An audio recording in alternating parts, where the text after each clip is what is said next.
ఈరోజు దాదాపు 25,000 కుటుంబాలను రోడ్డు మీద పడేస్తా, 1,00,000 మందిని నిరాశ్రయులను చేస్తా అని మూసీ బాధితుల పాలిట ఒక కాలయముడిలాగా ముఖ్యమంత్రి గారు మారిపోయినారు.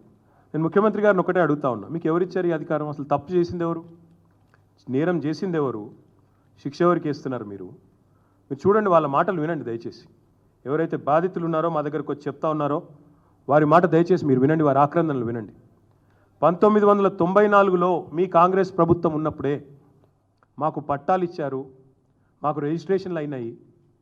అప్పటి నుంచి ఇప్పటి వరకు అక్కడే ఉంటున్నాం. 30-35 ఏళ్ళ నుంచి ఉంటున్నాం, 40 ఏళ్ళ నుంచి ఉంటున్నాం, 50 ఏళ్ళ నుంచి ఉన్న వాళ్ళు ఉన్నాం. కాంగ్రెస్ ప్రభుత్వంలోనే మాకు పట్టాలు వచ్చినాయి, కాంగ్రెస్ ప్రభుత్వంలోనే మా రిజిస్ట్రేషన్లు అయినాయి, కాంగ్రెస్ ప్రభుత్వంలోనే మేము ఇల్లు కట్టుకున్నాం అని చెప్పి వాళ్ళు చెప్తా ఉన్నారు. ఈరోజు వాళ్ళు అడుగుతూ ఉన్నారు, మరి ఆనాడు రిజిస్ట్రేషన్ చేయించుకున్నప్పుడు కానీ, బిల్డింగ్ పర్మిషన్లు ఇచ్చినప్పుడు కానీ, ఆనాడు ప్రాపర్టీ ట్యాక్స్ కట్టించుకున్నప్పుడు కానీ, మాకు కరెంటు కనెక్షన్ ఇచ్చినప్పుడు కానీ, మంచినీళ్ళ బిల్లు కట్టుకున్నప్పుడు కానీ ఆ రోజు లేని అభ్యంతరాలు ఈ రోజు ఎందుకు వస్తున్నాయని వాళ్ళు అడుగుతున్న సూటి ప్రశ్నకు ప్రభుత్వం దగ్గర సమాధానం ఉందా అని నేను అడుగుతాను.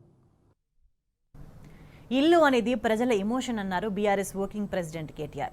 నిర్వాసితుల బాధ కాంగ్రెస్ నాయకులకు తెలియదని అన్నారు. గతంలో తమ కుటుంబం ప్రాజెక్టుల కోసం ఇళ్లు భూములను కోల్పోయి నిర్వాసితులుగా మారామని కేటీఆర్ గుర్తు చేసుకున్నారు. రెండవది, ముఖ్యమంత్రి గారు ఒక మాట అర్థం చేసుకోవాలి.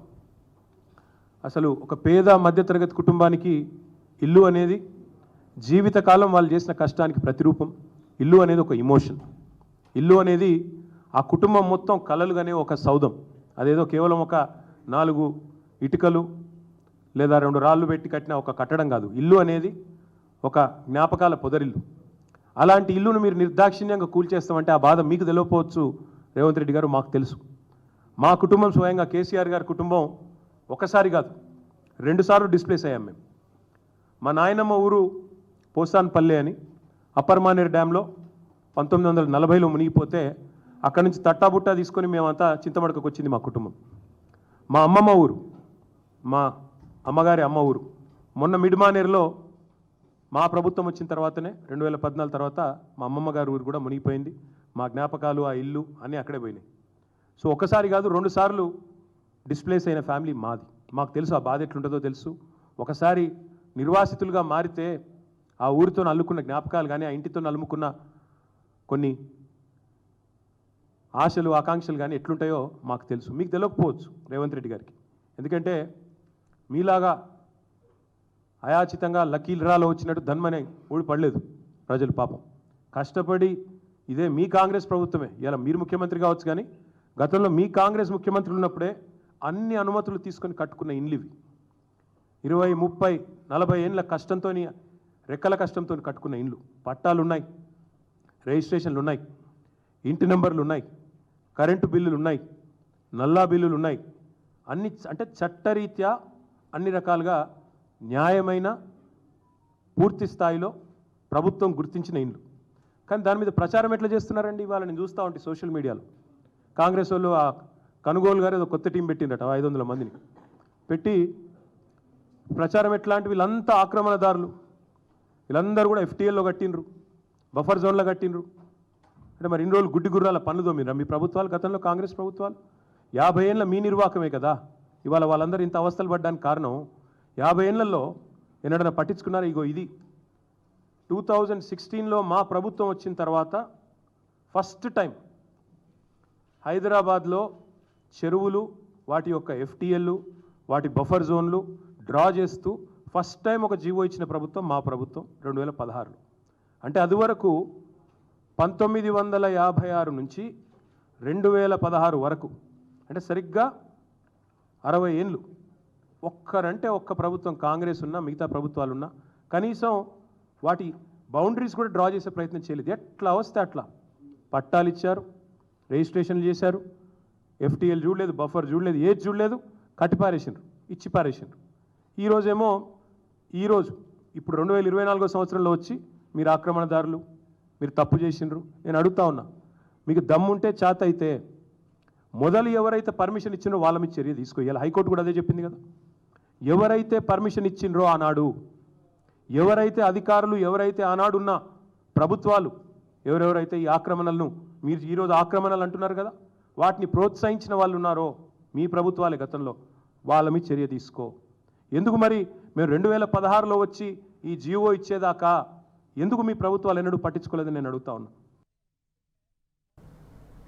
6 గ్యారంటీలను అమలు చేయడంలో రేవంత్ సర్కార్ పూర్తిగా విఫలమైందని బీఆర్ఎస్ వర్కింగ్ ప్రెసిడెంట్ కేటీఆర్ మండిపడ్డారు.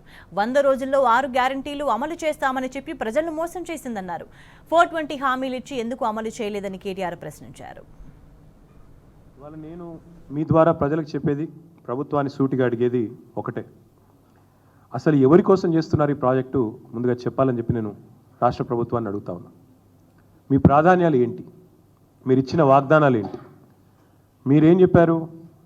100 రోజుల్లో 6 గ్యారంటీలు అమలు చేస్తాం అని చెప్పి ఫుల్ పేజ్ యాడ్స్, 100 రోజులు 100 రోజులు 100 రోజులు అని చెప్పి అధికారంలోకి వచ్చిన 100 రోజుల్లోనే 2000 పెన్షన్ 4000 అవుతుందని, అధికారంలోకి వచ్చిన 100 రోజుల్లోనే మహిళలందరికీ నెలకు 2500 చొప్పున ఇస్తామని, అధికారంలోకి వచ్చిన 100 రోజుల లోపలనే మరి తులం బంగారం ఇచ్చి కళ్యాణ లక్ష్మికి అప్పటికే ఇస్తున్న ₹1,00,000 అదనంగా ఇస్తామని, అదే మాదిరిగా మొదటి రోజే 2 లక్షల రుణమాఫీ చేస్తామని, 100 రోజుల్లోనే రైతు బంధును 10,000 నుంచి 15,000 చేస్తామని చెప్పి అధికారంలోకి వచ్చారు. వచ్చి ఇప్పటికి 300 రోజులు దాటింది. ఈ రోజుతో 300 రోజులు దాటింది.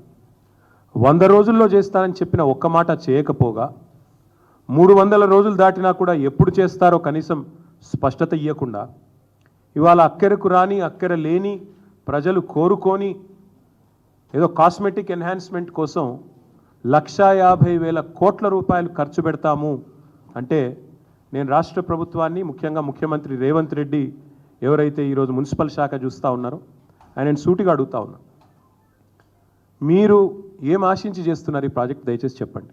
ఒకవైపేమో ఖజానాలో పైసలు లేవు, లంకె బిందెలు లేవు అని మీరే చెప్తారు. అప్పుల కోసమే అప్పులు కట్టాల్సి వస్తుందని మీ ఉప ముఖ్యమంత్రి చెప్తాడు.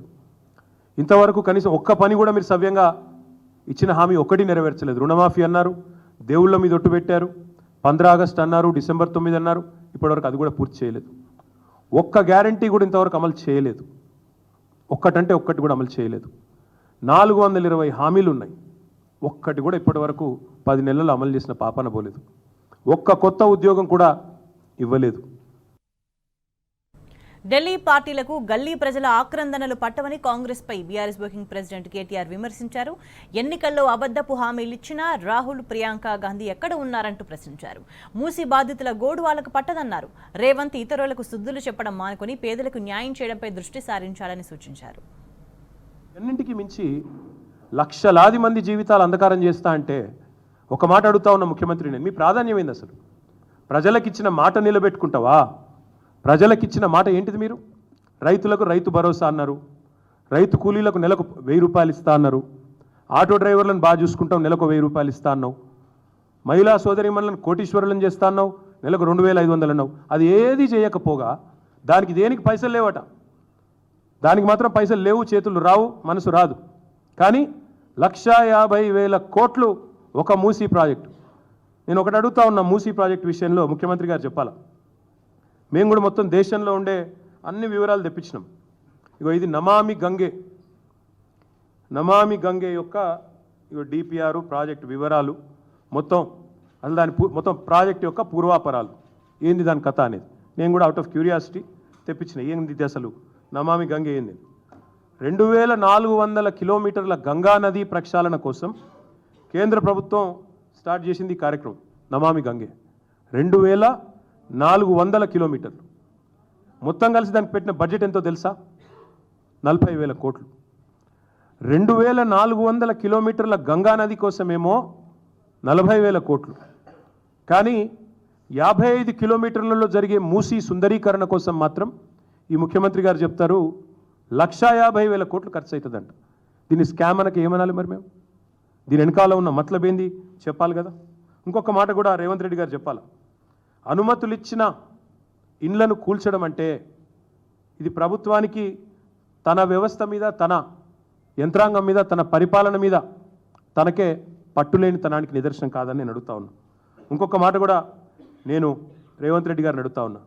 కూల్చాల్సి వస్తే, and I'm saying this as a minister who worked in municipal department for 8 years.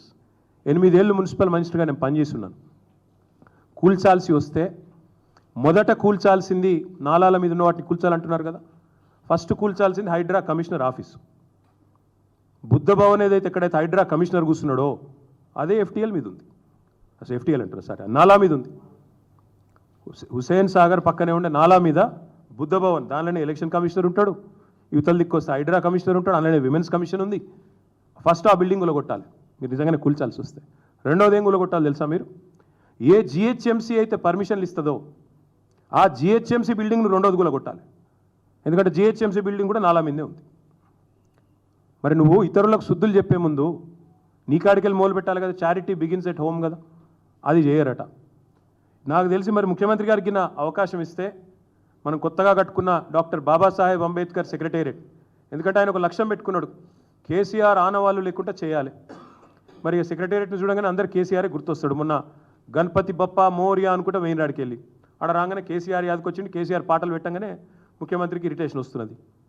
మరి ఆయనతో సంధిస్తే అది కూడా FTL అని ఆయన సెక్రటేరియట్ని కూడా గొలగొడతాడేమో నా డౌట్.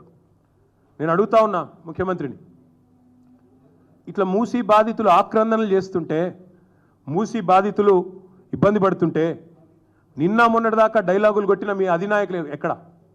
మీ రాహుల్ గాంధీ ఏడి, మీ ప్రియాంక గాంధీ ఏడి? ఇదివరకు వచ్చి ఓట్లు అడుక్కున్నప్పుడేమో ఇక్కడికి వచ్చి అశోక్ నగర్లో ఛాయ్ తాగుతూ, షాదా హోటల్లో బిర్యానీ తింటూ, యాక్టింగ్లు చేస్తూ బ్రహ్మాండమైన అద్భుతమైన నటనా కౌశలాన్ని ప్రదర్శించి ఓట్లు దండుకున్నారు కదా. మరి ఈరోజు ఆక్రందనలు నిలబడతలేవా అని నేను అడుగుతా ఉన్నా కాంగ్రెస్ పెద్దలకు.